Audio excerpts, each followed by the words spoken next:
এই ২৭ তাৰিখ আজি ডাঙৰ ছোৱালীজনী বিয়াৰ ডেট আছিলে আজিৰ দিনটোতে। তো যিটো ঘৰত আজিৰ দিনত নিজৰ আত্মীয় কুটুমে য'ত ভিৰ থাকিলে হয়, আজি ওচৰ চুবুৰীয়া যিখিনি মানুহ আছে বা আজি বিয়াৰ ৰবাতলি থাকিলে হয়।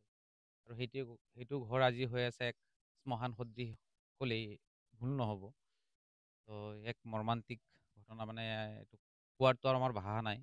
আমি ওচৰ চুবুৰীয়া হিচাপে বা কি এইটো কোৱাৰটো আৰু ভাষা নাই।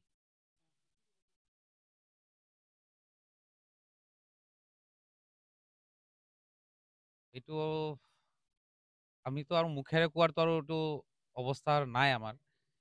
এটা ঘৰত ধৰক আজিলৈকেতো নিজেতো দেখাটো দূৰৰ কথা। আজিলৈকে শুনিও পোৱা নাছিলোঁ যে এটা ঘৰত তেনেকে ৪টাকে মাৰ্ডাৰ হয়। তো তাহানিও আমি শুনাও নাছিলোঁ, দেখাটো পিছৰ কথা।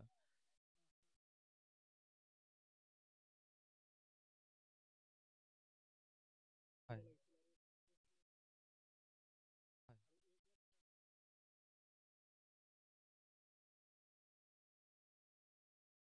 এতিয়া আমি একদম প্ৰথমৰ পৰা প্ৰশাসনে যিখিনি উম এ সিহঁতৰ যিখিনি দায়িত্ব আছে বা সেইখিনি যে চলাই আছে, তো তাত আমি এনেকুৱা ক'ব নোৱাৰো যে সিহঁতৰ কিবা লেহেম গতিত চলি আছে। সিহঁতৰ যিখিনি কৰিবলগীয়া আছে তো সেইখিনিক আমি ধন্যবাদ দিব লাগিব।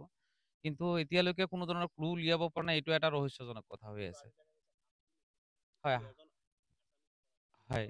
৭ দিন যোৱাৰ পিছতো আজিলৈকে কোনো কাৰোকো কৰায়ত্ব কৰিব পৰা নাই। তো তদন্তত সিহঁতে কি পাইছে নাপাইছে বাচ এইখিনিতো আমি এতিয়ালৈকে গম পোৱা নাই। কিন্তু যিখিনি চাই আছো যে হয় তদন্ত যিহেতু যিখিনি কৰি আছে তো আমাৰ চকুতো কিন্তু ঠিকেই কৰি আছে।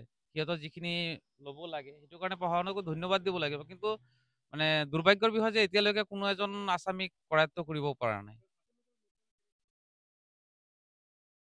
ঘটনাটো এতিয়া চাওক যিহেতু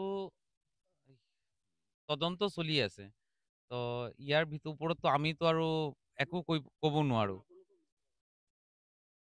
তো আমাৰ মতে এতিয়া চাওক যিহেতু চবতকে ডাঙৰ ৰহস্য হৈছে যিটো ল'ৰাৰ ওপৰত মানে পৰিয়ালৰ মানুহক সন্দেহ কৰি আছিলে।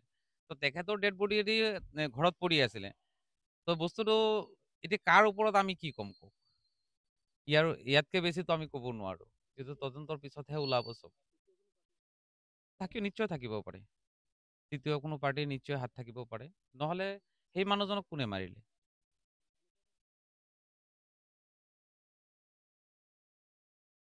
হয়, হয়।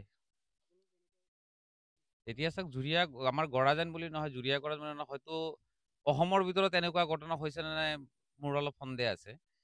তো এইটোতো আৰু কোৱাৰটো কি কওঁ আৰু। তো চৰকাৰক এটা বস্তুৱেই আহ্বান জনাম যে বস্তুটো যিটো ঘটনা ঘটি গ'ল তাৰ এটা উচিত ভালকে তদন্ত এটা হ'ব লাগে আৰু ইয়াৰ আমি গাঁওবাসী হিচাপে ইয়াৰ ন্যায় লাগে।